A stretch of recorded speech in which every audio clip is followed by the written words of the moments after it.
সবাই বলল ক্বালু হাররিকুহু ওয়ানসুরু আলিহাতিকুম ইন কুনতুম ফাইলিন।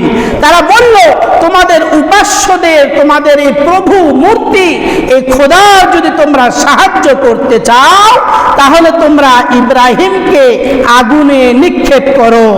ইব্রাহিম আলাইহিস সালামকে আগুনের মধ্যে ফেলতে চাইলেন।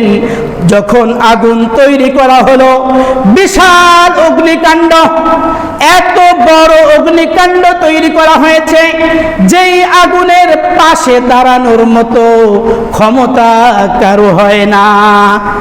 ইব্রাহিম আলাইহিস সালাম আগুনের ভেতরে নিক্ষেপ হবেন, এমন সময় আল্লাহ তাআলা জিব্রাইলকে পাঠাইলেন।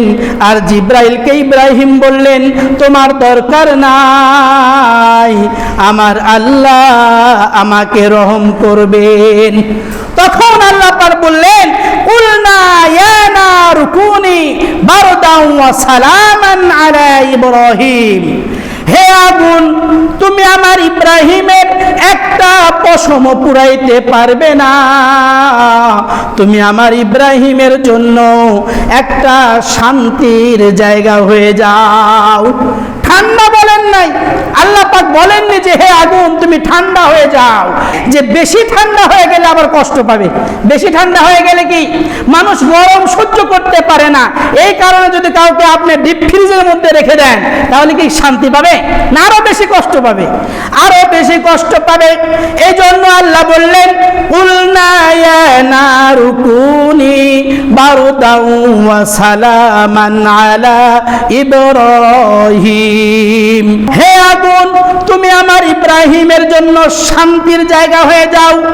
আল্লাহর নবী ইব্রাহিম ওই আগুনের ভিতরে 40 দিন থাকলেন।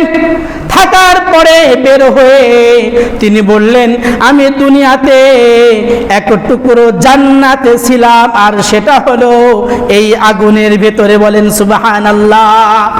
আমি বাহিরেও এত শান্তিতে ছিলাম না যত শান্তিতে আমি এই আগুনের মধ্যে ছিলাম।